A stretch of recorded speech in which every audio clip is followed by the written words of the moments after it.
Informal assessment is important because it reduces bias. And when I talk about informal assessment, I'm talking about using an instrument to help you assess your target population.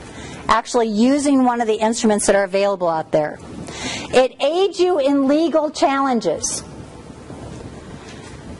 If something, you know, hopefully this will never be your case, but if something happens where one of your youth go awry and something terrible happens, you've got some legality behind you about why you made the decisions that you did based on what your instruments told you.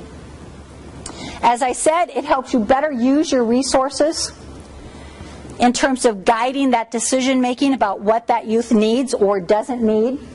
It improves your placement for those youth, what they should be in.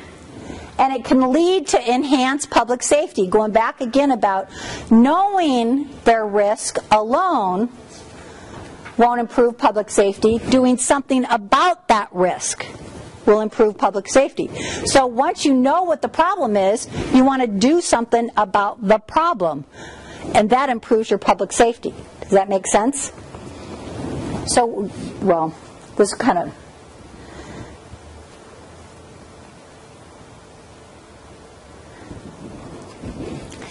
I think this slide is important because here's one of the downsides of assessments, or what can go wrong in using assessments.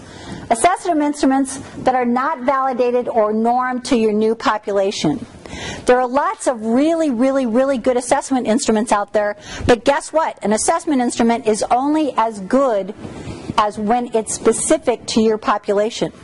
So even though in one of the assessment instruments that are probably one of the most well-known assessment instruments is the YLS. Any of you familiar with the YLS?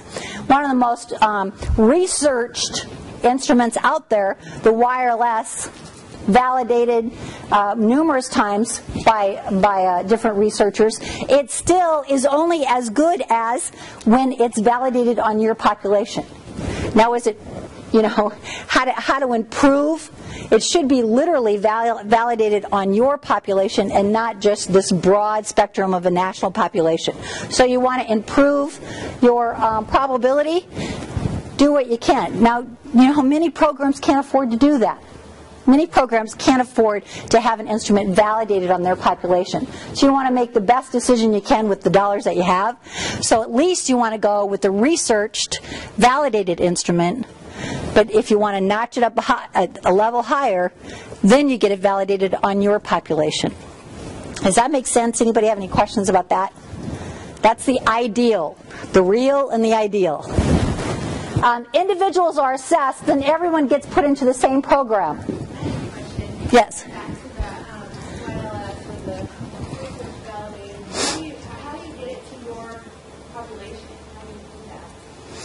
It literally would take an evaluation from an entity such as a university or a project of some sort, or hiring a researcher to look at your instrument on your population.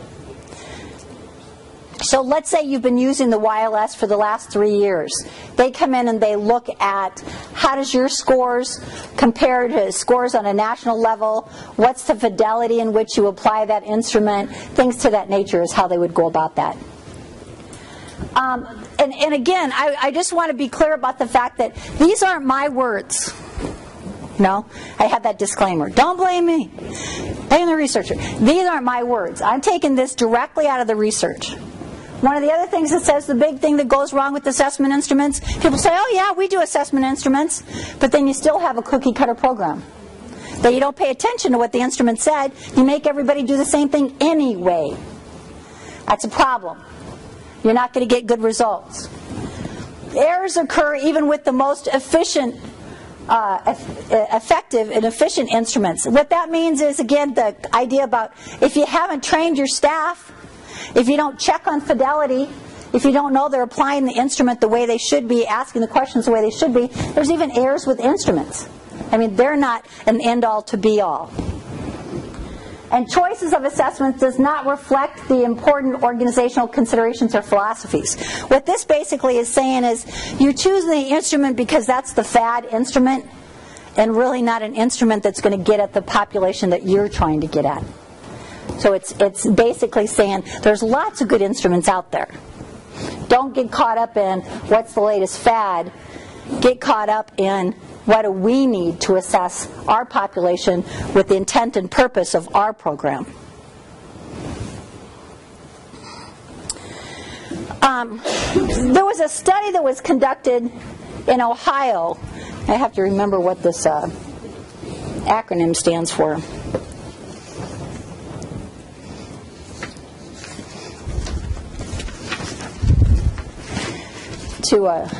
In this study, they looked at over 15,000 youth in 349 programs.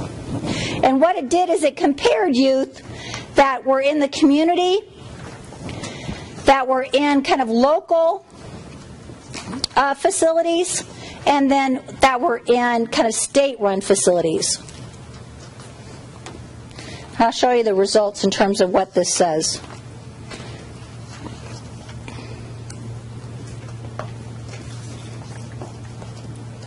I'm taking too much time.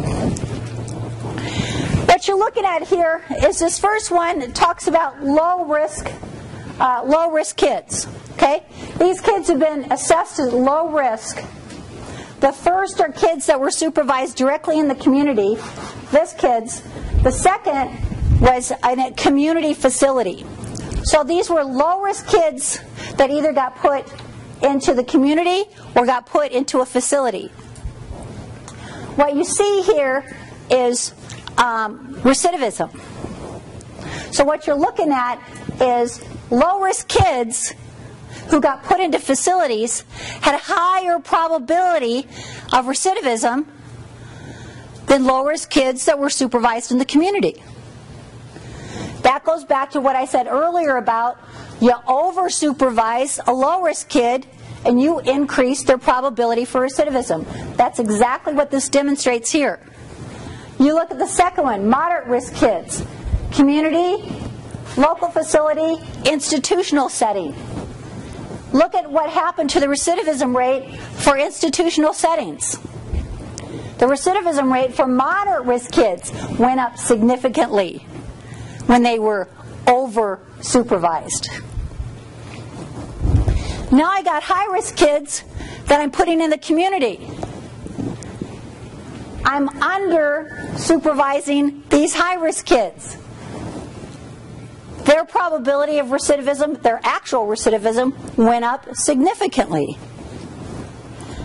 When they were institutionalized, you actually had lower recidivism from the kids, the high-risk kids that were in institutions, than the high-risk kids that were in the facilities. And the last was the very high-risk kids. Very high-risk kids that were supervised in the community. Now, one of the things that I want to say about this is that in this study, what they didn't look at, and I want to be clear about that, they didn't look at fidelity of the program. So in other words, having high-risk kids and doing all the things you should do with high-risk kids. This was simply a study to say, kind of proving that point about over-supervising and under-supervising and what could happen. This is a big unintended consequence. You know, we think we're doing the right thing by putting kids in institutions, and in fact, low-risk kids were increasing their recidivism and their probability of recidivism.